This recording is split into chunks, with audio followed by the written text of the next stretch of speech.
அது கண்டிப்பா ஏற்றுக்கொள்ள முடியாது. பிரதானத்துவம் இந்த கூட்டத்தில் கூட்டப்பட்டது. ஏன் இவ்வளவு ஒரு கன்ஃபியூஷன்? நான் ரொம்ப சிம்பிளான ஒரு பர்சன். அவருக்கு வேற எந்த விதமான ரைட்ஸும் கிடையாது. வணக்கம். நேர்பட பேசு நிகழ்ச்சிக்கு வரவேற்கிறோம். துரோகம் தலைவிரித்து ஆடுகிறது அப்படின்னு குற்றச்சாட்டை முன்வைத்து கூட்டணியில் இருந்து விலகி இருக்கிறார் திரு தினகரன். கூட்டணி தொடர்பான முடிவை டிசம்பர் மாதம் அறிவிப்போம் அப்படின்னு அவர் சொல்லியிருக்கிறார். ஏற்கனவே ஒரு செய்தியாளர் சந்திப்பில் பேசும்போது திரு விஜயகாந்த் மாதிரி திரு விஜயும் ஒரு தாக்கத்தை ஏற்படுத்துவார் அப்படின்றதையும் குறிப்பிட்டிருக்கிறார். ஓபிஎஸ் கொஞ்ச நாளுக்கு முன்பாக தேசிய ஜனநாயக கூட்டணியிலிருந்து விலகினார். அதைத் தொடர்ந்து தற்போது திரு டிடிவி தினகரனும் விலகி இருக்கிறார். இதெல்லாம் தான் இன்றைய நேர்பட பேசுவின் பின்னணி. தினகரன் விலகல் சொல்லும் செய்தி என்ன, விஜய் பன்னீர்செல்வம் கணக்கு என்ன என்ற தலைப்பில் பேச இருக்கிறோம். மூத்த பத்திரிகையாளர் திரு துரைகருணா பங்கேற்றிருக்கிறார். அதிமுகவுடைய ஒருங்கிணைப்பு குழுவைச் சேர்ந்த திரு புகழேந்தி இணைந்திருக்கிறார். வழக்கறிஞர் திரு அக்னீஸ்வரன் பங்கேற்றிருக்கிறார். அரசியல் விமர்சகர் திரு ரவீந்திரன் துரைசாமி இணைந்திருக்கிறார். வணக்கம் விருந்தினர்கள் அனைவருக்கும். திரு புகழேந்தி, தேசிய ஜனநாயக கூட்டணியிலிருந்து விலகணும் அப்படின்னு திரு தினகரன் எடுத்த முடிவு ரொம்ப யோசித்து நிதானமாக எடுக்கப்பட்ட முடிவா இல்ல அவசரப்பட்டுட்டாரா? குட் ஈவினிங் புதிய தலைமுறை. கார்த்திக் சார் வணக்கம். ஒரு நல்ல முடிவு, ஒரு சரியான முடிவு. அதை காலம் கடந்து எடுத்திருக்கிறார் என்று சொல்லுவேன். இதை இந்த பிரச்சனையை நான் தான் கிளறினேன். ஏன்னு கேட்டீங்கன்னா, ஒரு காலத்திலே நான் உயிருடன் இருக்கின்ற வரை, இறுதி வரை பாரதிய ஜனதா கட்சியுடன் கூட்டணி இல்லை என்று சொன்னவர்.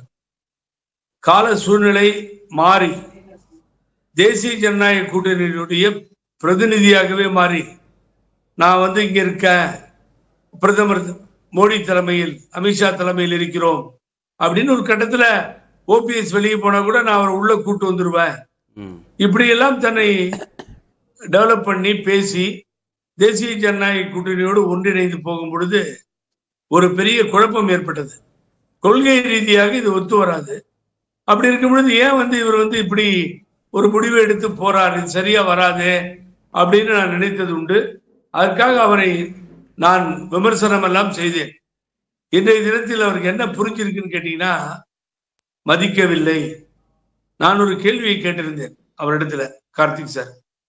எப்பயாவது திரு அமித்ஷா அவர்கள், உள்துறை அமைச்சர் அவர்கள் டிடிவி தினகரனை அழைத்து அமர வைத்து அரசியல் சம்பந்தமாக ஒரு கட்சியை உருவாக்கி வாக்குகளை எல்லாம் வாங்கியிருக்கிறீர்கள் அப்படின்னு பேசியிருக்காரா? கிடையாது. பினான்ஸ் மினிஸ்டர் வரார், நிர்மலா சீதாராமன் அழைத்து பேசுகிறாரா? இல்லை. இங்கே இருக்கின்ற பிஜேபி தலைவர்கள் கூட கண்டுகொள்வதில்லை. பிரதமர் மோடியையும் பார்ப்பதில்லை. சோ மொத்தமாக ஓரம் கட்டப்பட்டவர்கள் 2 பேர் என்று சொன்னால் அண்ணன் ஓபிஎஸ் அவர்களும் டிடிவி தினகரன் அவர்களும். என்ன காரணம்? இதனுடைய இன்ஸ்ட்ரக்ஷன், தாக்கம் எல்லாமே எடப்பாடி பழனிசாமி.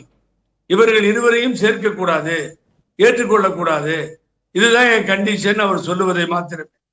அவர்கள் செயல்படுத்த முயல்கிறார்கள், செயல்படுத்த துடிக்கிறார்கள். இதை இப்ப இவர் வெளியில வராம போயிருந்தா, நீங்க எழுதி வச்சுக்கோங்க, நான் ரொம்ப இம்பார்ட்டன்ட் பாயிண்ட்ல வரேன். இந்த தேசிய ஜனநாயக கூட்டணிக்கும் டிடிவி தினகரனுக்கும் சம்பந்தம் இல்லை என்ற அறிக்கையை தேசிய ஜனநாயக கூட்டணியே வெளியிட்டிருக்கும். இந்த நிர்பந்தத்தை பழனிசாமி ஏற்படுத்தி இருப்பார்.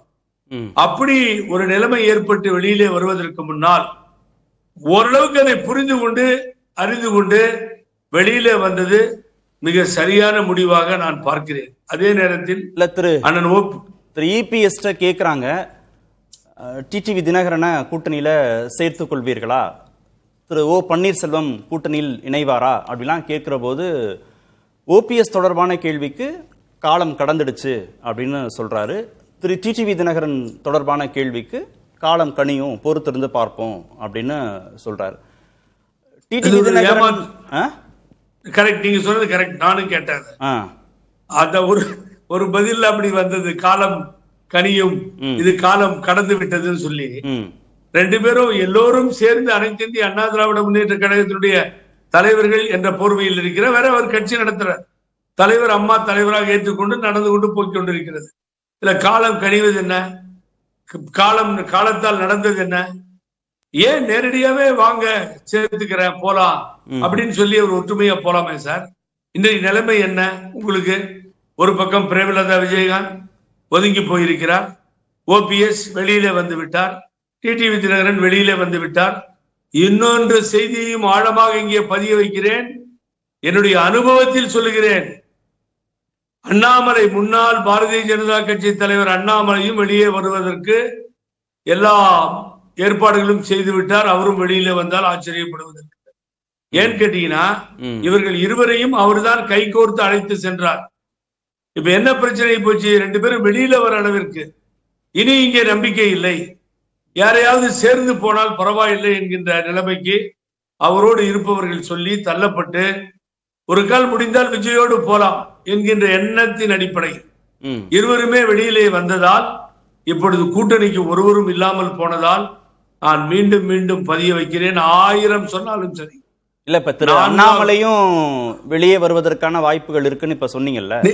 ஆமா, திரு அண்ணாமலை வெளியே வந்தா கூட்டணியில இருக்கணும்னு நினைச்ச திரு அண்ணாமலைக்கு தானே திரு ஓபிஎஸும் திரு டிடிவியும் முக்கியத்துவம் கொடுக்கணும், அவர்கிட்ட தானே போய் சேரணும். ஏன் விஜய் பக்கம் போறாங்க?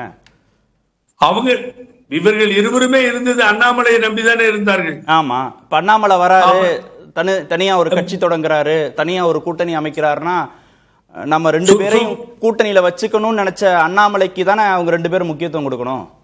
100% கொடுப்பாங்க. நீங்க அழகா அந்த பாயிண்ட்டுக்கு வந்துட்டீங்க.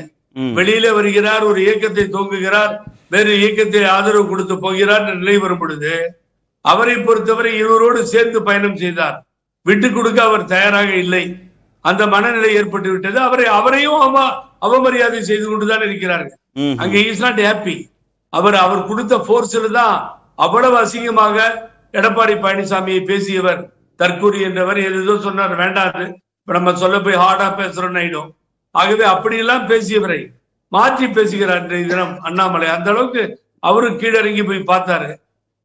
அவருக்கு என்ன இருக்கும் மனசுக்குள்ளனா, நம்மால் பாதிக்கப்பட்டு விட்டார்கள் ஓபிஎஸ் டிடிவி தினகரனும் என்கின்ற ஒரு மனநிலை, அந்த நிலைப்பாடு நிச்சயமாக அண்ணாமலை அவர்களுக்கு உண்டு. ஆகவே இந்த சூழ்நிலை ஏற்படுவதால் என்ன நடக்கும்னு கேட்டீங்கன்னா, கார்த்திக் சார், நான் ஏதோ விளையாட்டுக்கு சொல்லல, நான் தெரிந்துதான் அறிந்துதான் புரிந்துதான் எல்லாவற்றையும் கேட்டு கள நிலவரத்தையும் நான் அலசி ஆராய்ந்து சொல்லுகிறேன். திரு சீமான் அவர்களுக்கும் எடப்பாடி பழனிசாமி அணிக்கும் தான் போட்டி நடக்கும். அந்த போட்டி நடந்தால் அதுல சீமான் மேலே வருவார். 4வது இடத்திற்கு எடப்பாடி பழனிசாமி போவாரே தவிர 3வது இடத்திற்கு ரவீந்திரன் சார் சொல்ற ஸ்டேட்மெண்ட் நீங்க சொல்லிட்டீங்களே. இதை நான் முதல்ல சொல்லிட்டேன், இப்ப இல்ல, நான் 2-3 மாசத்துக்கு முன்னாடியே சொல்லிட்டேன். I am not telling now because the situation is very bad. அதனால 4வது இடத்தை தக்க வைத்துக் கொள்வதற்கு படாத பாடுபடுவார். சரி சார், எல்லாரும் திரு எடப்பாடி மேலேயே குற்றச்சாட்டு வைக்கிறீங்க. அவர் ஒத்துக்க மாட்டேங்கிறாரு, அவர் ஒத்துக்க மாட்டேங்கிறாரு, ஜெயிக்கணும்னு அவருக்கு அக்கறை இல்லைன்னு. இவர்களை எல்லாம் கூட்டணியில அகாமடேட் பண்ணியிருந்த பாஜக இப்ப வேண்டாம் தானே நினைக்குது. ஓபிஎஸ் வேண்டான்னு நினைக்குது, டிடிவி தினகரன் வேண்டான்னு நினைக்குது, எடப்பாடி தான் முக்கியம் அப்படின்னு நினைக்குது. யாருமே பாஜகவை குறை சொல்ற மாதிரி தெரியலையே. எல்லா பழியையும் திரு எடப்பாடி பழனிசாமி மேலேயே தூக்கி போடுறீங்களே.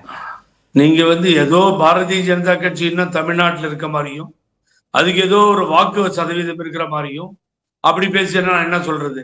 ஒண்ணுமே இல்ல சார், முடிஞ்சிருச்சாங்க. அவங்க தானே வச்சிருந்தாங்க, அவங்க தானே சார் 24ல வச்சிருந்தாங்க. Yes you are correct. அப்ப நாடாளுமன்றத்துக்குள்ள கூட்டணி சேர்ந்திருந்தா ஒரு 3-4 இடம் வந்திருக்கும். அண்ணாமலை வெற்றி பெற்றிருப்பார், சரி, சோமியா ராமதாஸ், அன்புமணி ராமதாஸ் வெற்றி பெற்றிருப்பார். ஓகே, அந்த தம்பி விஜயகாந்தனுடைய சன்னு கேப்டன் பிரபாகரன் சன்னு வெற்றி பெற்றிருப்பார். ஒரு 5 இடங்கள் இந்த கூட்டணி அமைந்திருந்தால் வெற்றி பெற்றிருப்பார்கள். நாடாளுமன்றத்தில் வைக்க வேண்டிய கூட்டணியை விட்டுட்டு சட்டமன்றத்துக்கு வந்து மோடியையும் நீங்க அமித்ஷாவை எடுத்துட்டு போனீங்கன்னா தமிழக மக்கள் ஏற்றுக்கொள்ள மாட்டாங்க.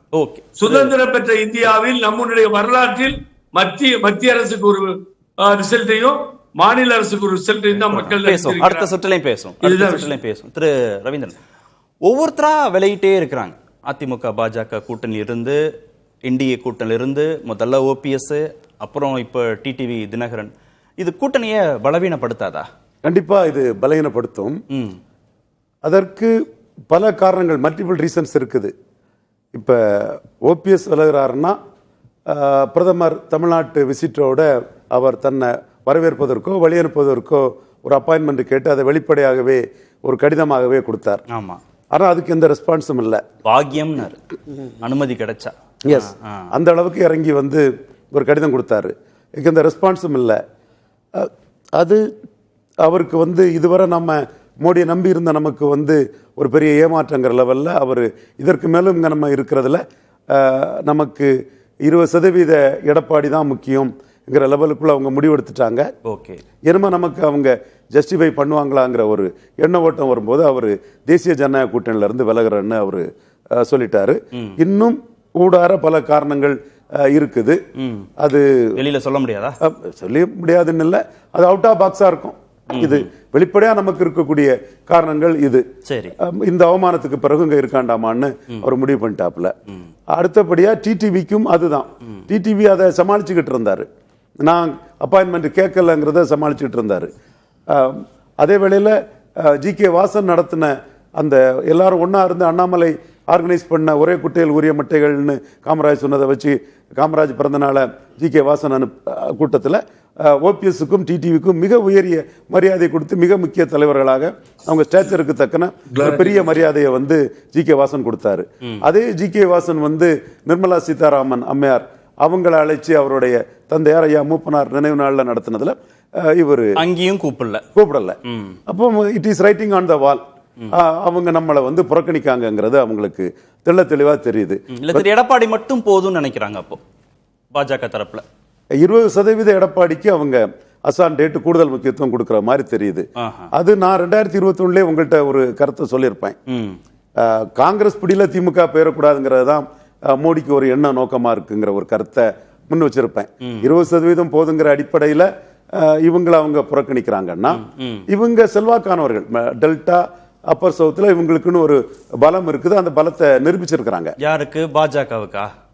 ஓபிஎஸ் டிடிவி தினகரன். ஓகே, இப்ப நீங்க பாத்தீங்கன்னா 40% அதிமுக வாக்குல சசிகலா அம்மையாரும் டிடிவி தினகரனும் போன பிறகு அது 33%. ஐயா எடப்பாடி ஐயா ஓபிஎஸ் ரெண்டு பேருக்குமே இரட்டை தலைமையா ஒரு வேலையில அவரு ஒரு வேலையில இவருன்னு 33%. அப்படி நிரூபிச்சவங்கள தானே வேணான்றாங்க கூட்டணிக்கு. அதுதான். அதற்கு பிறகு ஒற்றை தலைமையான பிறகு 13% வாக்குகளை ஓபிஎஸ் விலகினது அவங்க இழந்தாங்க. அது அவங்க சட்டமன்ற வேற மக்களை வேறன்னு சொன்னாலும் கூட என்னோட பார்வையில ஒரு பெரிய டிஸ்பாரிட்டி வந்து எடப்பாடி தலைமைக்கே அவர் செய்த ஆட்சியில பலனடைஞ்சவங்க பெனிஃபிஷரிஸ் வந்து தர்மபுரி, சேலம், சிதம்பரம், விழுப்புரம், நாமக்கல், கள்ளக்குறிச்சி போன்ற இடங்கள்ல அவருக்கு 35-40% வாக்குகள் எல்லாம் எம்ஜிஆர் ஜெயலலிதா ஆவரேஜை விடலாம் பெருசா போட்டிருக்காங்க. நான் பெனிஃபிஷரிஸ் வந்து அவரை தென் மாவட்டங்கள்ல குறிப்பா ஓபிஎஸ் மற்றும் தினகரன் இவங்களுக்கு செல்வாக்குள்ள பகுதிகளில் டெபாசிட் இழக்க செய்திருக்கிறாங்க. அப்படி இருந்த பிறகும் கூட டெல்லி தலைமை இன்னைக்குள்ள கணக்குப்படி இன்டர்பிரேஷன் படி 20% முக்கியம். அந்த 20% சேர்ந்தா கொங்கு மண்டலத்தில் 29 சீட் கன்வெர்ட் ஆகிறதுக்கு வாய்ப்பு இருக்குது என்ற அடிப்படையில் இவங்களை புறக்கணிக்கிறதா கூட நம்ம இன்டர்பிரேட் பண்ணலாம். தென் மாவட்டங்களை பத்தி அப்ப யோசிக்கலையா பாஜக? அதுதான் டெல்டா மாவட்டங்களை பத்தி எல்லாம் யோசிக்கலையா பாஜக? அவங்க யோசித்து இதை வந்து ஒருங்கிணைஞ்சு கொண்டு போகணும்னு சொன்னா பன்னீர்செல்வத்துக்கும் தினகரனுக்கும் அந்த அப்பாயின்மெண்ட் கிடைச்சி அவங்கள இது பண்ணிருப்பாங்க. மூப்பனார் இதுல பன்னீர் தான் போயிட்டாரு. அது பிறகு டிடிவி இருக்கிறாரு, அவரையாவது கூட்டிருப்பாங்க. அப்போ அவங்க எடப்பாடிக்கு 20%க்கு கூடுதல் முக்கியத்துவம் கொடுக்கறதா தான் இன்னைக்கு நாம பார்க்க முடியும். இதை தவிர நமக்கு வேற காரணங்கள் நம்ம சொல்ல முடியல. போய் டிடிவி போய் இப்ப திரு புகழேந்தி சொல்ற மாதிரி திரு அண்ணாமலையும் வெளியில வந்து இவ்வளவு இழப்புகளை அந்த கூட்டணி அடுத்தடுத்து சந்திக்கிறதுங்கிறது ஆரோக்கியமானது இல்லை இல்லையா? அண்ணாமலை வெளியேற்றங்கிறது அவரு சகோதரர் அவரோட ஒரு யூகமா சொல்றாரு. நான் என்டியூரன்ஸ் இஸ் எ வெர்ச்சு இன் பொலிட்டிக்ஸ்னு அண்ணாமலை இருப்பாரு நினைக்கிறேன். பாஜக தொடர்வார் நினைக்கிறேன். அதே வேளையில எடப்பாடியை வீழ்த்தினாதான் அண்ணாமலை அரசியல்ல நிற்க முடியுங்கிறதும் அண்ணாமலை தெரியாதவர் இல்ல. அது சில ஸ்ட்ராட்டஜிகள் சில விஷயங்களை வந்து வெளியே வந்துதான் செய்யணும் இல்ல, உள்ள இருந்தே அரசியல் களத்துக்குள்ள பலரும் செய்திருக்கிறாங்க, செய்ய முடியும். அதுவும் பாஜக போன்ற கட்சிகள்ல இது தமிழிசைய தலைவர் பதவியிலிருந்து நீக்கிறதுக்காக ஆர்கேனர்ல என்ன செய்தாங்கிறதும் ஈரோடு கிழக்குல அண்ணாமலை ஷைன் பண்ணிடக்கூடாதுங்கிறதுக்காக மற்ற பாஜக தலைவர்கள் என்ன செய்தாங்கிறதும் தேசிய கட்சிகள் காங்கிரஸ் பாஜக போன்ற கட்சிகள்ல இது வழக்கமான ஒன்றுதான். உட்கட்சி மோதல்ங்க வழக்கமான ஒன்றுதான். அவருக்கு தமிழக பாஜகவின் முகங்கிற ஒரு அந்தஸ்து இருக்குது. 11.4% வாக்கள் எடுத்திருக்காருன்னு சொல்லும் போது அவர் எண்டூரன்ஸ் ஈஸியா வெர்ச்சுவல் பொலிட்டிக்ஸ்னு உள்ள இருந்து அவர் ஃபைட் பண்றதா அவருக்கு சரியா இருக்குங்கிறது என்னோட பார்வை. புகழேந்தி சகோதரோட கருத்துல இருந்து நான் அதில் மாறுபடுறேன். அவ்வளவு. திரு துரைகரண்ணா, விஜய்ன்ற ஒரு ஆப்ஷன் இல்ல அப்படின்னா திரு டிடிவி தினகரன், திரு ஓபிஎஸ் போன்றவர்கள்லாம் ஒரு 8 மாதத்திற்கு முன்பாக இந்த முடிவை எடுப்பாங்களா? விஜய்னு ஒரு ஆப்ஷன் இருக்கிறத நம்பி அவங்க இந்த முறை துணிச்சலா வெளியில வராங்களா? இல்லை, அப்படி ஒரு பார்வை பொதுவெளியில் அரசியல் தளத்தில் உருவாயிடுச்சு. அதற்கு மாற்று கருத்தே இல்லை. திரு விஜய் அவர்கள் தன்னுடைய முதல் மாநாட்டில் ஆட்சி அதிகாரத்தில் பங்கு என்கிற அந்த சுலோகத்தை கொண்டு வந்து களமாடிய உடனே அவருக்கான ஆதரவுகள் அடுத்த மாநாட்டில் வந்தது. பொதுவெளிகளில் மக்கள் மத்தியில், இளைஞர்கள் மத்தியில், குறிப்பாக கல்லூரி மாணவர்கள் மத்தியில் அவருக்கு இருக்கிற அந்த செல்வாக்கு என்பது குறைந்தபட்சம் ஒரு 8-10% அவரால் பெற முடியும் அப்படிங்கிற ஒரு பார்வை வந்துருச்சு. இப்போ தமிழ்நாட்டில் இப்போ கடந்து நடைபெற்று முடிந்த 2024 என்பது நாடாளுமன்ற பொதுத் தேர்தல். இன்றைக்கு திரு டிடிவி, ஓபிஎஸ், செங்கோட்டையன், சசிகலா உட்பட அனைவருமே தமிழக சட்டமன்ற தேர்தலை எதிர்கொண்டு இதில் ஒரு கணிசமான இடங்களை பெற்று தனக்கான அந்த இருப்பை தக்க வைத்துக் கொள்ள வேண்டும், அங்கீகாரத்தை பெறணும்னு நினைக்கிறாங்க. நிச்சயமாக அந்த பார்வையின் அடிப்படையில் தான் மரியாதைக்குரிய டிடிவி அவர்களும் இந்த முடிவை எடுத்திருக்கிறாங்க. எனவே இந்த முடிவுக்கு பொதுவெளிகளில் இப்போ அமமுக என்கிற அரசியல் கட்சி இல்ல முடிவு அவர் புகழேந்தி சார்ட்டை கேட்கும் போது நல்ல முடிவு, ஆனா ரொம்ப லேட்டா எடுத்திருக்காருன்னு சொன்னார்ல. உங்க அப்சர்வேஷன்ல இல்ல இது நல்ல முடிவா நின்னு நிதானிச்சு எடுத்திருக்காரா இல்ல அவசரப்பட்டிருக்காரா? இல்ல அதான் அவரும் காலம் கனியும் என்று காத்திருந்தார். கனியவில்லை, கனியாதுன்னு நம்பி முடிவுக்கு வந்துட்டாரு. ஆமா, கனியாதுங்கிற முடிவுக்கு வந்துட்டாரு, தேவையில்லைங்கிற முடிவுக்கு வந்துட்டார். இனி பாஜகவுக்கு ஒரு மிகப்பெரிய அளவுல தென் மாவட்டங்களிலோ டெல்டா மாவட்டங்களிலோ இல்ல. ஏன்னா இவரே ஒரு 40-42 தொகுதிகளில் கணிசமான வாக்குகளை பெற்றார். அண்ணா திராவிட முன்னேற்ற கழகத்தினுடைய வெற்றியை, திரு எடப்பாடி பழனிசாமி தலைமையிலான அதிமுக வெற்றியை பாதிப்பதில் 2021 திரு டிடிவி தினகரனுடைய அந்த செல்வாக்கு என்பது நிரூபிக்கப்பட்டது. இப்போ இன்றைக்கும் கூட என்டிஏ அணிக்கு இவ்வளவு சதவீத வாக்குகள் என்பது டெல்டா மாவட்டம், தென் மாவட்டங்களில் திரு ஓபிஎஸ், திருமதி சசிகலா, டிடிவி தினகரனுடைய ஆதரவு வாக்குகள் அவங்களும் சேர்ந்ததுனால, நிச்சயமாக அவர்களும் சேர்ந்ததுனால தான் இந்த அளவுக்கு ஒரு 18% வந்தது.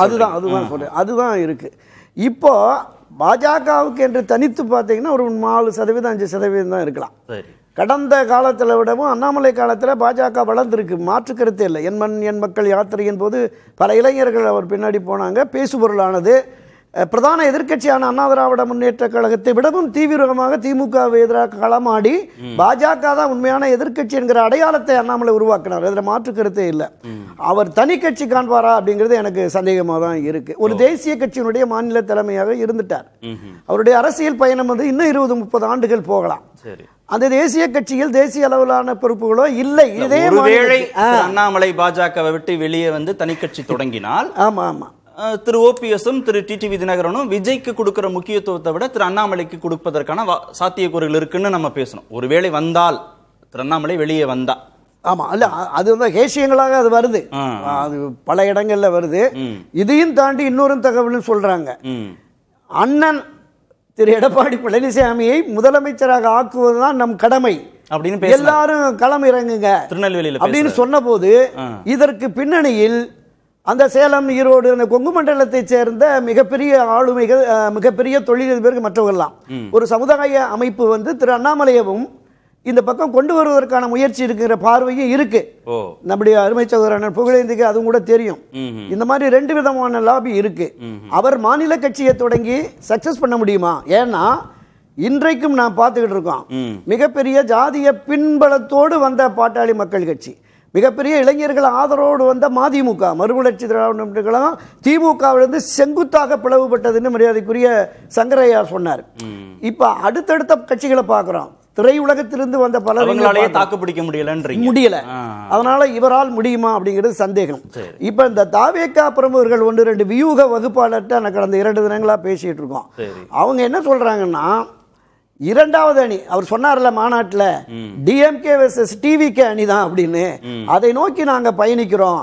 எனவேதான் இவர்களை எல்லாம் அரவணைத்து ஒரு மெகா கூட்டணியை கட்டமைத்து விட்டால் இந்த அதிமுக பாஜக கூட்டணி 3வது இடத்துக்கு போயிடும்.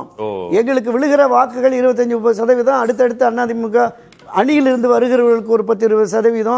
இது வர்ற பொழுது ஒரு கூட்டணி ஆட்சியை உருவாக்குவதற்கு எங்களால் முடியும் அப்படின்னு அந்த வியூக வகுப்பாளர்கள் பேசுறாங்க. அன்டெஸ்டட் ஓட் பேங்க்ல விஜய் அதை வச்சுக்கிட்டு அவங்க சொல்றத வச்சு எப்படி இவங்க நம்புவாங்க? அதான் சொல்றேன், ஒரு பெரிய எதிர்பார்ப்பு இருக்கிறது.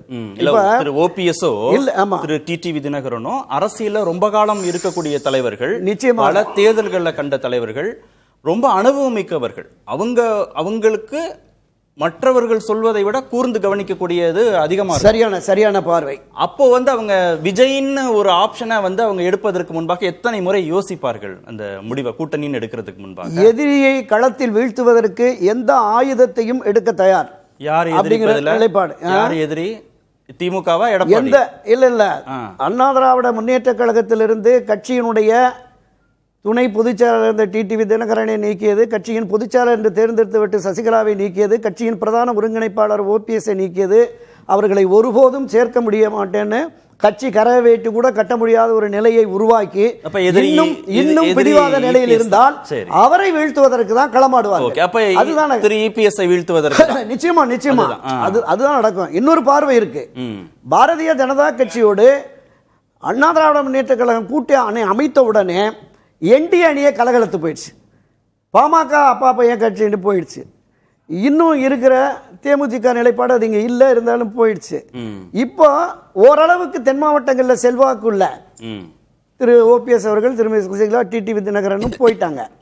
இன்றைக்கு என்டிஏவில் இருக்கிற மற்றவர்கள் இருக்காங்களா, சிறிய கட்சி, திரு ஏசி சண்முகம், திரு ஜான் பாண்டியன், திரு கிருஷ்ணமூர்த்தி, அந்த மாதிரி ஆட்களை கூட இன்னும் அவர் பேசல. அப்ப ஒரு மெகா கூட்டணியை கட்டமைக்கிறேன் அப்படிங்கிறார். நான் கடந்த பதிவில் சொன்னதான், உண்மையிலேயே திராவிட முன்னேற்ற கழக அணியை தேர்தல் களத்தில் தோற்கடிக்க வேண்டும் என்றால் விலக்கி வைக்கப்பட்ட அதிருப்தியில் இருக்கிற அனைத்து அண்ணா திராவிட முன்னேற்ற கழக நிர்வாகிகளையும், மரியாதைக்குரிய சகோதரர் புகழேந்தி உட்பட, கேசி பழனிசாமி உட்பட, நோக்கம் அது இல்ல சார். நோக்கம் இருந்தால்தான் 2026 திமுக வீழ்த்த முடியும். இந்த எண்ணமும் உணர்வும் பாரதிய ஜனதா கட்சிக்கும் உண்மையிலே இருக்குமானால், நோக்கமே தான் திரு எடப்பாடி பழனிசாமி வீழ்த்தணுங்கிற இடத்துக்கு வந்தாச்சே. எடப்பாடி பழனிசாமி இணைப்பு சாத்தியம் இல்லை என்கிற போது அந்த ஆயுதத்தை கையில் எடுப்பாங்க. அதுதான் நான் சொல்ல வர்றேன். இன்னும் காலம் இருக்குல்ல, சொல்றாரு காலம் கடந்து விட்டது அப்படின்னு. காலம் கனியும் என்றுதான் அவர்கள் காத்திருக்காங்க. கடைசி வரைக்கும் திரு எடப்பாடி பழனிசாமி கூட்டணியில சேர்த்துக்கலனா அவங்க அடுத்த முடிவு எடுக்க வேண்டிய கட்டாயத்துக்கு நிச்சயமாக அந்த முடிவு எடுப்பாங்க. யார் யாரோடும் கைகோர்க்கலாம். அரசியலில் வெற்றி முக்கியம், எதிரியை வீழ்த்துவது முக்கியம். அந்த நிலைப்பாட்டை எடுப்பதற்கு அவர்கள் எல்லாம் தயாராக இருப்பார்கள். அவர்களோடு அணி சேர மரியாதைக்குரிய அண்ணன் செங்கோட்டையன் அவர்களும் வந்து விட்டார் அப்படின்னு தான் நான் பார்க்கிறேன். சரி, நாளைக்கு காலையில வரைக்கும் வெயிட் பண்ணுவோம் என்ன சொல்ல போறாரு. அக்னீஷன், தாவேகா தலைமையில ஒரு பெரிய கூட்டணியை கட்டமைக்கணும், அதிமுகவை பலவீனப்படுத்தணும், திரு எடப்பாடி பழனிசாமியை வீழ்த்தணுங்கிற இடத்துக்கு நகர்ந்துட்டாங்க திரு ஓபிஎஸ் போன்றவர்கள், திரு டிடிவி தினகரன் போன்றவர்கள். இது ஒரு நிர்பந்தத்தின் அடிப்படையில் இவங்கெல்லாம் எடுத்த முடிவாக தானே அவங்க சொல்றாங்க. துரோகம் தலைவிரித்து ஆடுது, அதனால நாங்கள் இந்த முடிவெடுத்தோம்னு டிடிவி தினகரன் சொல்றோம். மரியாதைக்குரிய துரைக்கருணா சார் சொன்னதுலேருந்து நான் சொல்லணும்னு விரும்புகிறேன். அரசியலில் வெற்றி முக்கியம். அதே மாதிரி நீங்கள் கேட்ட 3 கேள்வியுமே நோக்கம் நல்ல நோக்கம், ஆனால் அது சாத்தியப்படக்கூடிய ஒன்றா, தற்காலிக நோக்கமா அல்லது நிரந்தர அரசியல் நோக்கமா அப்படின்றதையும் நம்ம தெளிவுபடுத்தி பார்க்கணும். கடைசியாக இந்த நிரந்தர நோக்கங்கிறது நிரந்தரமா அதிமுகவை கைப்பற்றுவது அப்படி யோசிக்கிறீங்களோ? இல்ல, நான் யோசிக்கிறதுனால நான் என்னத்தை போய் கைப்பற்ற போறேன்? தமிழுக்கும் தமிழர்களுக்கும் இருக்கக்கூடிய ஒரு எனக்கு தெரிந்த இந்த பேசக்கூடிய ஒன்றை பயன்படுத்தணும்னு நான் நினைக்கிறதுனால தான் எல்லாரும் நினைக்கிறாங்க, அப்பா இம்புட்டு மூச்சை பிடிச்சி பேசுறானே, எம்புட்டியா காசு வாங்கியிருப்பான். இன்னும் ஒரு டம்ளர் தண்ணி கூட யாரிடம் குடிக்காமல் இருப்பதனால தான் இவ்வளவு வீரியமாக நான் வாழ்ந்து கொண்டிருக்கிறேன். ஆகையினால ரொம்ப கவலைப்பட வேணாம். பார்த்துட்டு இருக்கிற நேயர்களும் சரி, பொது வாழ்க்கைக்கு வந்துட்டாலே விமர்சனம் வரதான? விமர்சனம் வரணும், ஆனால் அதுக்கு விளக்கமும் தரணும். கலைஞர் என்கிற பத்திரிகையாளர் ஒரு அரசியல்வாதியிடமிருந்து கற்றுக்கொண்டது உண்டு. ஆனா இங்க ரொம்ப காயப்படுத்தி இருக்காங்க உங்களை. இதுதானே வாழ்வு. சரி, வந்தாச்சு, அப்புறம் என்னது? ஆகவே இவைகள் எல்லாம் எனக்கு காயம் என்பதெல்லாம் இதெல்லாம் தாண்டித்தான். ஆகவே இங்க 2 நாளைக்கு முன்னாடி மரியாதைக்குரிய டிடிவி தினகரன் அவர்கள் அமமுக கட்சியினுடைய தலைவர் என்ன சொன்னாங்க? எப்பா, நான் இந்த கட்சியில், அதாவது அமமுக கட்சி தேசிய ஜனநாயக கூட்டணியில் இருக்கா இல்லையா என்பதை கேளுங்கன்றாரு. நயினார் நாகேந்திரன் கேளுங்கன்னு சொல்றாரு அவர். Correct sir. அதற்கு யார் பதிலளித்திருக்க வேண்டும்? திரு நயினார் நாகேந்திரனோ இல்ல பாஜகவுடைய ஏன் பதிலளிக்கவில்லை? திரு நயினார் நாகேந்திரன் சொன்னார், இன்றைய வரைக்கும் அவர் இங்கதான் இருக்கிறாருன்னு அவர் சொன்னார். அப்படி சொன்னதற்கு பிறகும் விலகுகிறார் என்றால் யார் செய்த பிழை?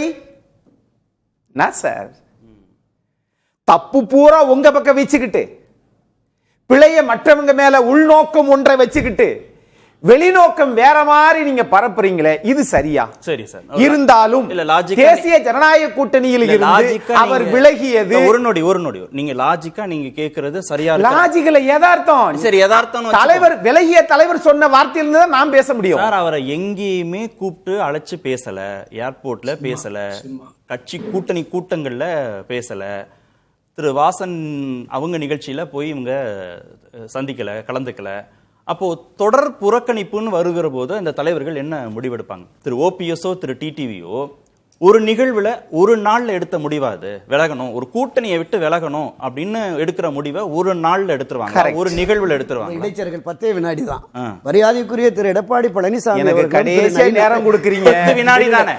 கேள்விகளும் அதிகம், 10 வினாடி இடைச்சேர்க்கையும் அதிகம். அப்புறம் கையை கட்டி வேடிக்கை பார்த்து 10 வினாடிக்கெல்லாம் கோபப்பட. மரியாதைக்குரிய திரு எடப்பாடி பழனிசாமி அவர்களும் திரு நயினார் நாகேந்திரன் அவர்களும் அமர்ந்து பேசி, இவர்கள் தேவையற்றவர்கள், வேஸ்ட் லக்கேஜ், இவங்களை நீங்க மதிக்காதீங்க என்று தெரிவித்ததாகவும், அதன் அடிப்படையில தான் மேம்போக்காக யார் யார் பேசி திரு நயினார் நாகேந்திரனும் திரு எடப்பாடி பழனிசாமி அவர்களும் இவர்களை வேண்டாம், இவர்களுக்காக வக்காலத்து வாங்க வேண்டாம், மத்திய பாஜகவோ மாநில பாஜகவோ இவர்களை பொருட்படுத்த வேண்டாம், நான் புறக்கணித்து விட்டேன், இந்த வார்த்தைகள் பேசியிருக்காங்க. சேர்த்தே பதில் சொல்லலாம். அதுக்காக தான் டிடிவி இந்த முடிவு. கரெக்ட். என்ன துரைக்கருணா சார் அவர் சுற்றுல இது பேச ஞாபகத்துக்கு இல்ல, அக்னீஸ்வரன் வந்த உடனே இது ஞாபகத்துக்கு வந்துருச்சு, மகிழ்ச்சி.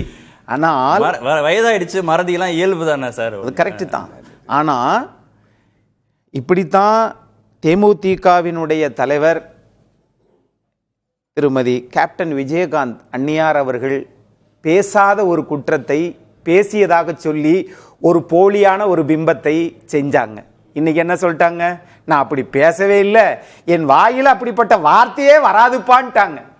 ஆக அரசியல் எவ்வளவு தூரத்துக்கு கீழே இறங்கி அரசியல் பண்றாங்க பாருங்க. இது மாதிரி தான் இப்ப நம்முடைய துரைக்கருணா சார் பேசுறதும் ஆதாரமற்ற குற்றச்சாட்டு, அவ்வளவுதான். அது இருக்கட்டும். இப்ப நான் கேட்கறது, அப்படி ஒருவேளை இவங்க செய்யறாங்கன்னு வச்சுக்கோங்களேன், அப்ப இந்திய நாட்டினுடைய பிரதமர் வருகிற போது கடிதம் எழுதியத, ஐயா பிரதமரே நீங்க பார்க்காதீங்க அப்படின்னு சொன்னதும் இந்த தமிழர் தான், அதிமுகவின் பொதுச் செயலாளர் அவர் தான்.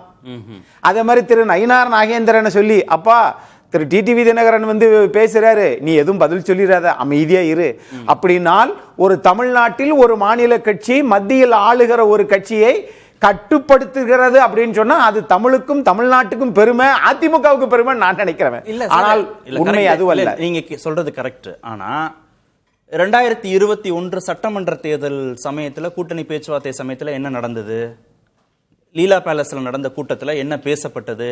திரு அமித்ஷாவால என்ன வலியுறுத்தப்பட்டது? அதை ஏற்றுக்கொண்டாரா திரு எடப்பாடி பழனிசாமி? அன்றைக்கு யார் யார் இருந்தாங்க சார்? பல விவாதங்கள்ல நம்ம பேசியிருக்கோம்.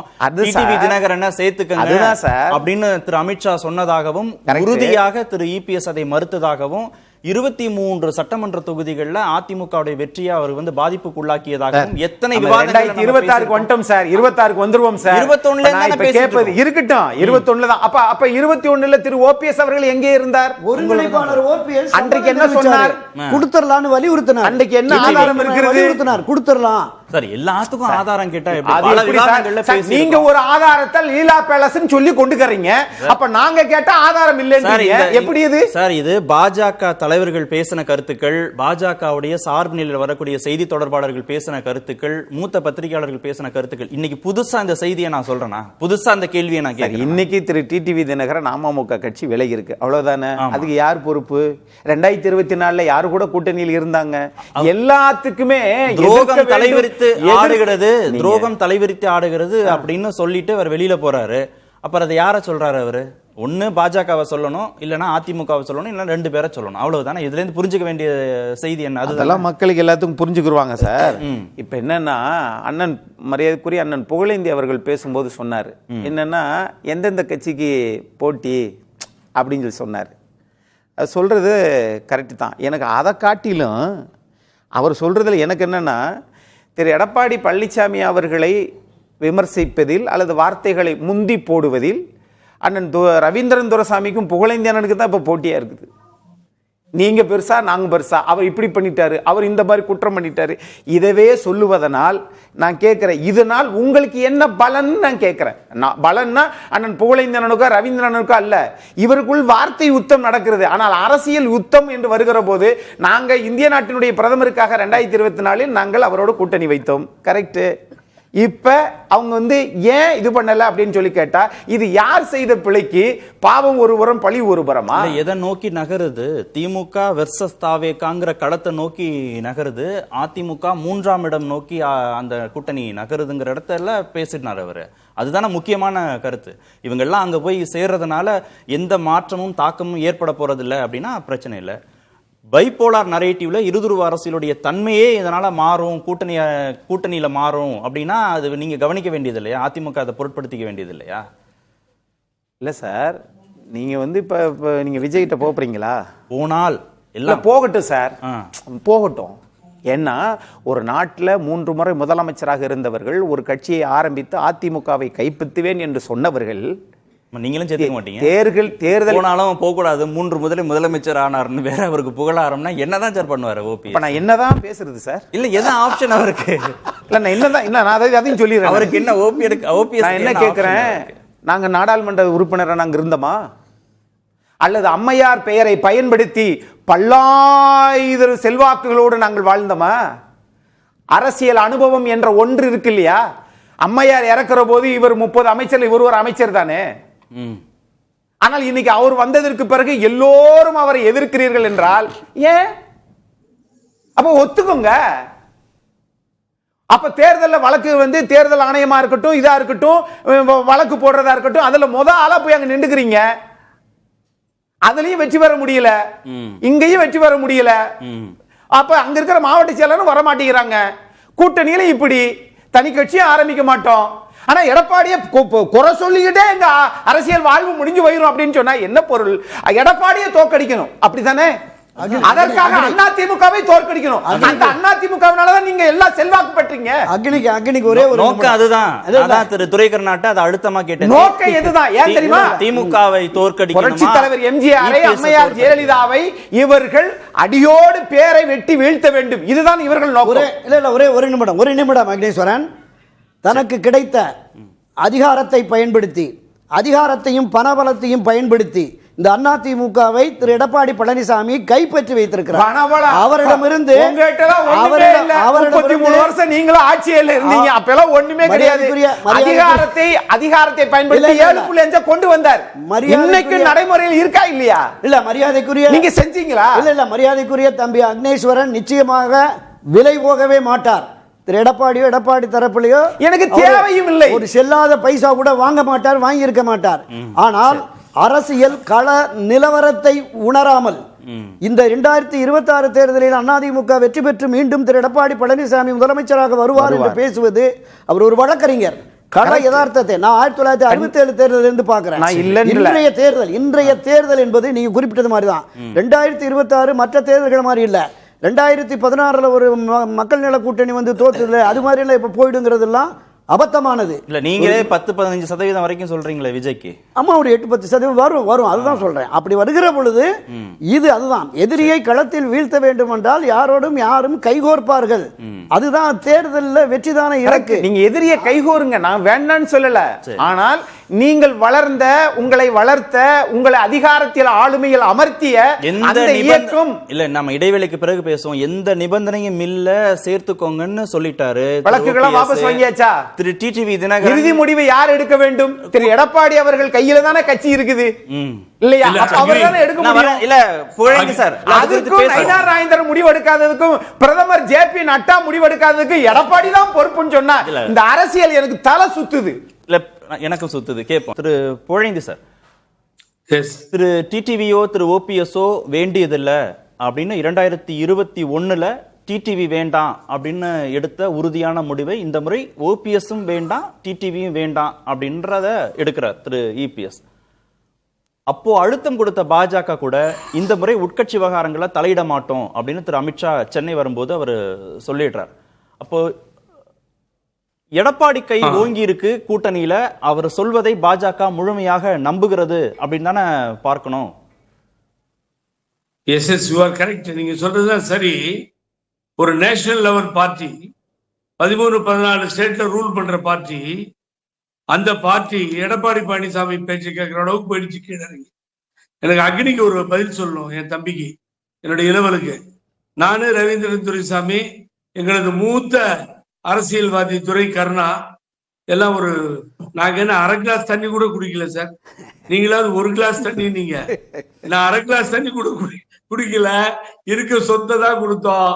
கிடைத்தவர்கள் பிரித்து கொண்டார், உழைத்தவர்கள் தெருவில் நின்றோம் அப்படின்ற மாதிரி ஆயிடுச்சு அக்னி. அதனால உங்க அப்புறம் கடைசியா சொல்லிட்டீங்க ஒரு உண்மையா, தலை சுத்துதுன்றீங்க. மைக்ரேன். அதனால நல்ல ட்ரீட்மெண்ட் எடுங்க. கேட்ட கேள்வி நியாயமானது. சொல்லுங்க. என்டிஏ கூட்டணியில இருக்கிறோமா இல்லையா அப்படின்னு செய்தியாளர்கள் கேட்கிறாங்க. திரு டிடிவி தினகரன்ட்ட நயினா நாகேந்திரன்ட்ட கேட்கணும் அப்படின்னு அவரு சொல்றாரு. நயினா நாகேந்திரன் கேட்டா ஆமா அவர் இருக்கிறாரு, இந்த நொடி வரை இருக்கிறாரு அப்படின்றத சொல்றாரு. அதுக்கப்புறம் தான் அந்த முடிவு எடுக்கிறாரு, கூட்டணியில இருந்து விலகி போற முடிவு எடுக்கிறாரு. Correct. Is pointing out mister Durai Karuna கொடுத்த விருந்துல நான் கேள்விப்பட்டேன். அந்த நயினார் நாகேந்திரன் இவங்க எல்லாம் செல்லா காசுகள் ஒன்றும் இல்லாதவர்கள் அப்படின்ற முடிவு பேசி எடுத்துட்டாங்கன்னு சொன்னது இப்ப நிரூபணமாகுதா? நான் இப்படி கேக்குறேன். கார்த்திக் சார் எனக்கு பதில் சொல்லிட்டு நீங்களா அக்னீஸ்வரன் சொல்லுங்க சார். உங்களை நம்பி இருந்துட்டாங்க சார். சார் நான் ஓபிஎஸ் வீட்டு மேல நிக்கிறேன். பிரதம மந்திரி கொடியேற்றுறார், குடியரசு தினம் கொடியேற்றுறாரு. கொடியேற்றும் பொழுது என்ன ஆகுதுன்னு கேட்டீங்கன்னா, அவர் ஏற்றி முடிச்ச பின்னாடி தான் ஏத்துறோம்னு நிக்கிறாரு. அவ்வளவு சின்சியரா இருக்கார் பிரதம மந்திரியோட ஓபிஎஸ் அண்ணன். அந்த கட்சினாவே உயிரா இருக்கார் ஆஃப்டர் டிமைஸ் ஆஃப் அம்மா. அப்படிப்பட்ட தலைவர் ரைட்டு வெளியில போறன்னு முடிவு பண்ணி வந்துட்டார். நாங்கெல்லாம் அதை தான் விரும்பினோம். அவர் வந்துட்டார். பண்ருட்டியார் சொன்னார், துரை கருணா சொல்றார், ரவீந்திரன் சொல்ற வந்துட்டாருன்னே வச்சுக்குவோம். ஆனா இந்த பாரதிய ஜனதா கட்சி ஒரு தலைவராவது தொடர்பு கொண்டு ஏன்னா அவசரப்பட்டு வெளியில போறீங்க, இவ்வளவு காலம் இவ்வளவு சின்சியரா நீங்க கூட இருந்தீங்களே, இது நியாயமானா ஏனா போறீங்கன்னு போய் பார்த்தார்களா, கேட்டார்களா? செல்வாக்கு இருக்கு. இவங்க கட்டாயம் திமுகவை தோற்கடிப்பதற்கு 2026 தேவை அப்படின்னு பாஜக முடிவு பண்ணியிருந்தா 2021 திரு இபிஎஸ்க்கு கொடுத்த அழுத்தம் மாதிரியே இந்த முறையும் அழுத்தம் கொடுத்திருக்கும். 2 பேரையும் தக்க வச்சிருக்கும், திரு ஓபிஎஸ்ஐயும் திரு டிடிவியையும்.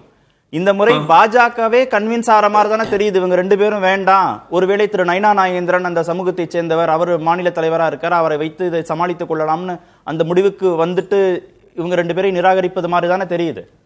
அவங்களுடைய தவறு சார் அது. நான் போய் நிக்காதீங்கன்னு தான் சொன்ன. திருநெல்வேலியில ராமநாதபுரத்துல போய் நிக்கிறாரு, நின்னுட்டு அவர் கணிசமா ஓட்டு வாங்குறாரு, டெபாசிட் போதும் ஏடிஎம்கே. அதான் நான் 10-15 இடத்துல நிறுத்த சொன்னேன். அவர் அதை கேட்கல. அவர் கேட்டிருந்தாருன்னா சூப்பரா போயிட்டு இருக்கோம். ஆனா அது இல்ல சார், அரசியல் அது அல்ல. என்னுடைய வளர்த்து ஆளாக்கி அன்னை புரட்சி தலைவி அம்மா 2016 கூட்டணி இல்ல யாரும். என்ன பண்றாங்க உங்களுக்கு தெரியும், கார்த்திக் சாருக்கு. அங்க என்ன ஆச்சு? தனியரசு, தம்பிமன் அன்சாரி, கருணாஸ், சேகு தமிழரசர் அண்ணன், சரத்குமார் எல்லாத்தையும் கூட்டணியை ஃபார்ம் பண்றாங்க, கூட்டி வச்சு பேசுறாங்க, மரியாதை கொடுக்குறாங்க, ஒரு சீட்டை கொடுக்குறாங்க, சரத்துக்கு 2 சீட்டை கொடுக்குறாங்க. அம்மா ஒரு ஃபார்ம் பண்ற ஃபார்மேஷன் ஒண்ணுமே இல்லாத கூட ரெட்டையில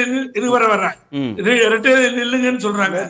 அப்ப இந்த பாரதிய ஜனதாவில ஒரு பாரதிய ஜனதாவில ஒருத்தரும் இல்லையா? பாரதிய ஜனதாவில கூட்டு இவங்க வெளியில போறாங்களேன்னு வருத்தப்படுறதுக்கு கூட ஆள் இல்லையா? ஓகே திரு நீங்க இப்ப அப்ப துரோகம் தானே இது? துரோகமா இல்லையா சொல்லுங்க பாப்பா. நீங்க இப்ப அக்ரி இல்ல நேரம் இல்ல நீங்க சொன்னதை கேட்கணும். திரு ரவீந்திரன் கேட்கணும். திரு அக்னீஸ்வரருக்கு தலை சுத்துறது உண்மை. ஏன் தெரியுமா? அவர் என்ன பேசுறாருன்னு புரியாம பேசுறாரு. ஏன்னா எடப்பாடி கதையும் அதுதான். நேரம் இல்ல ஒரே செகண்ட் வார்த்தை சொல்லிடுறேன்.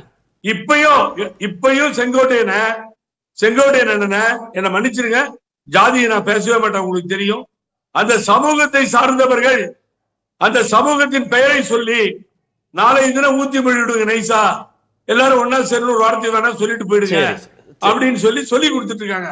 நாளைக்கு காலைல இந்த ரிசல்ட் எப்படி வருது பாருங்க. ஒரு தாக்கத்தை ஏற்படுத்த மாட்டான்.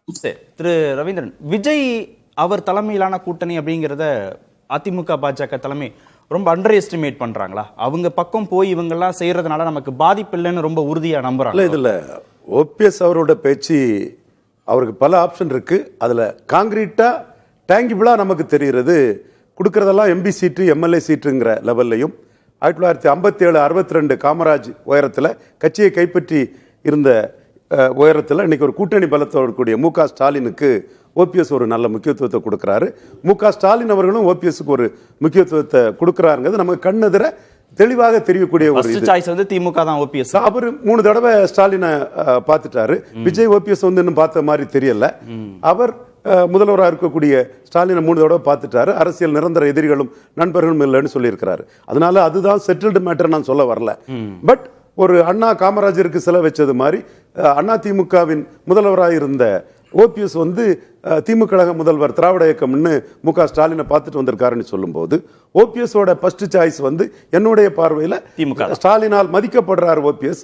அது மதிக்கப்படுறதுக்கு காரணம் யாரையும் எதிர்த்து அவர் மூவ் பண்ணுவாரா சார்ந்து இருப்பாராங்கிற லெவலில் அது லீடர்ஸ் மத்தியில் ஒரு விருப்பப்படக்கூடிய ஒன்று. பிளஸ் ஒரு சமூக பின்னணியில் உயரத்தில் வந்தவருங்கிறதுல இருக்கலாம். ஸோ இதுதான் துரைக்கரனா ஏத்துக்க மாட்டாரு. இதுதான் 100% நான் சொல்ல வரல. இதுதான் ஓபிஎஸ் இருக்க சாய்ஸ்ல நம்ம கண்ணுக்கு தெரியக்கூடிய இது. மற்றவங்களும் அவங்கவுங்க விருப்பத்துக்கு பேசுறது. இது நான் தரவுகளோட நான் பேசக்கூடியவங்களை சொல்றேன்.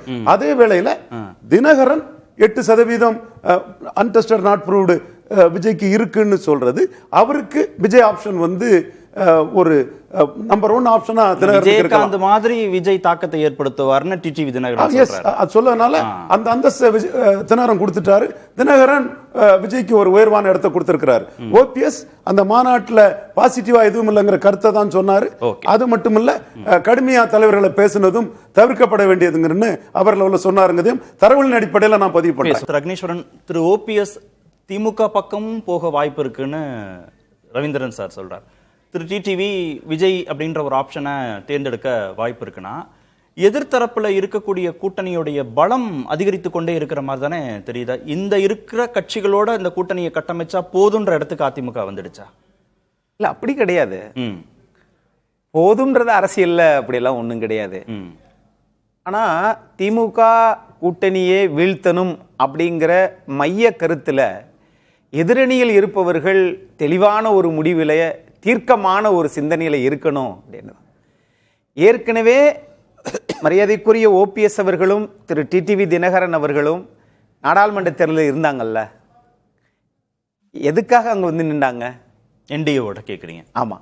அப்படி இருக்கிற போது அப்பொழுது மட்டும் அவர்களுக்கு சிறு சிறு கட்சிகள் தேவைப்பட்டது, அதனால சேர்த்துக்கிட்டோம். இப்ப அதிமுக வந்துருச்சு, அதனால நிராகரிக்கிறோமா? வடநாட்டு பண்பு என்பது வேற, தமிழ்நாட்டு குணம் கலாச்சாரம்ன்றது வேற. ஆனா அரசியலுக்கு அது பொருந்தும். திரு எடப்பாடி ஒத்துக்கிட்டா பாஜக ஏத்துக்கும் இவங்க 2 பேரும். சார், நீங்க திரும்ப திரும்ப ஏன் சார் எடப்பாடி அவர்தான் ஒத்துக்கலையா சார்? அப்படி ஒத்துக்கிறாத போது இந்த பிரச்சனையை மீண்டும் மீண்டும் கொம்பு சீவி விடுவதை போல இருக்கிறதா இந்த செயல்கள்? சார், திரு டிடிவி தினகரன் அவர்களையும் திரு ஓபிஎஸ் அவர்களையும் பாரதிய ஜனதா தேசிய ஜனநாயக கூட்டணி, பாரதிய ஜனதா தேசிய ஜனநாயக கூட்டணியில் இருந்து அவர்கள் புறக்கணிப்பது அல்லது நிராகரிப்பது அவங்க பொறுப்பு, அது அவர்கள் பொறுப்பு. ஆனால் அது அரசியலில் ஒரு சின்ன பிழையும் கூட. ஏனென்றால் நீங்கள் எல்லோரும் சேர்ந்து வெற்றி பெற வேண்டும். திமுக கூட்டணி அதிகாரத்தில் இருக்கிறார்கள் என்ன சொல்லினா மக்கள் ஆதரவால் அல்ல. கூட்டணி பெரிய கூட்டணி பலமாயிட்டோம். என்டிஏல இருந்து திரு டிடிவி திரு ஓபிஎஸ் பாஜக புறக்கணிச்சிருக்க கூடாது. அது யதார்த்தமான உண்மைதானே. ஏனென்றால் வள்ளுவர் தான் சொல்லுவார். அண்ணன் 2 நிமிடம் எடுத்துக்கிறேன். 2 நொடி எடுத்துக்கோங்க. அதாவது 1972 முதல் இன்று வரைக்கும் அண்ணா திராவிட முன்னேற்ற கழகம் திமுக எதிர்ப்புணர்வில் இருக்கு. அந்த தொண்டர்கள் மத்தியில் தீயாக எதிர்ப்புணர்வு கலந்து கொண்டிருக்கிறது. 1979 புரட்சித் தலைவர் எம்ஜிஆர் அவர்களே திமுகவோட சேரலாங்கிற ஒரு முயற்சியை மேற்கொண்டு பேச்சுவார்த்தை நடைபெற்று அது சரியா வராது, பல்லாயிரக்கணக்கான பல லட்சக்கணக்கான தொண்டர்கள் பாதிக்கப்பட்டிருக்கார்கள், எனவே நாம் இணைவது சாத்தியம் இல்லைன்னு ஒரு முடிவு எடுத்துட்டார். இன்றைக்கும் அந்த ஒரு இருக்கு, அந்த எதிர்ப்புணர்வு இருக்கிறது. எனவே மரியாதைக்குரிய ஓபிஎஸ் அவர்கள் ஒருபோதும் இணைய மாட்டார். மரியாதைக்குரிய திரு எடப்பாடி பழனிசாமி அவர்கள் திருமதி சசிகலா அவர்கள் முதலமைச்சர் அந்த நிலையை மாற்றி மக்கள் ஆதரவோடு தொண்டர்கள் ஆதரவோடு நாம் மீண்டும் வெற்றி பெற்று முதலமைச்சராக வேண்டும் என்றால் கட்சி ஒன்றிணைய வேண்டும். ஆனால் யார் சொன்னாலும் பிடிவாதமா கேட்காம அமெரிக்காவின் ட்ரம்ப் மாதிரி தமிழ்நாடு ட்ரம்பா திரு எடப்பாடி போயிட்டு இருக்கார். இல்ல என்டிஏ வந்து அவங்க 2 பேரையும் அகாமடேட் அப்ப கூட பாருங்களேன், ரொம்ப கிளவர். அப்ப கூட பாருங்களேன், அது தேசியத்துல ஆளுங்கட்சியை சொல்ல மாட்டாரு, எதிர்க்கட்சியை தான் சொல்றாரு. இன்னொன்னு சார், இல்ல சார், நேரம் ஆயிடுச்சு. இவங்க என்னன்னா இவங்க சொல்றது எல்லாமே தேசிய ஜனநாயகம் குற்றம் சொல்லணுமே ஒழிய அவர்கள் பதிலளிக்கவில்லை, அவர்கள் இது பண்றாங்கன்னா நீங்க என்ன பொறுப்பு அங்க எடப்பாடி பழனிசாமி அவர்கள் மீது குற்றம் சாட்டுவதை காட்டிலும் நீங்கள் 3 பேரும் திரு டிடிவி தினகரன், மரியாதைக்குரிய ஓபிஎஸ், சசிகலாமா, நீங்க 3 பேரும் ஒன்னு சேருங்க, அது மக்களிடத்தில் என்ன உண்டாக்குன்றத பாப்போம். எடப்பாடியை குறை சொல்றதே வேலையை வச்சுக்காதீங்க. திமுகவின் தன்மை வேறு. அவருடைய 4.5 ஆண்டு கால ஆட்சியில் அவர் செய்ததால் பெனிஃபிட் அடைந்தவர்கள் பெரிய அளவிலும் நான் பெனிஃபிஷரிஸ் அவரை தோற்கடிக்கவும் செய்திருக்கிறார்கள், மோசமாக வாக்களித்திருக்கிறார்கள். இதுதான் உண்மை. கடந்த காலத்தின் கைதியாக பேசுவது முறையல்ல. நன்றி. நிகழ்ச்சியில் பங்கேற்ற அனைவருக்கும் நேர்பட பேச நிறைவு. அது கண்டிப்பா ஏற்றுக்கொள்ள முடியாது. பிரதானத்துவம் கூட்டப்பட்டது. ஏன் இவ்வளவு ஒரு கன்ஃபியூஷன்? நான் ரொம்ப சிம்பிளான ஒரு அவருக்கு வேற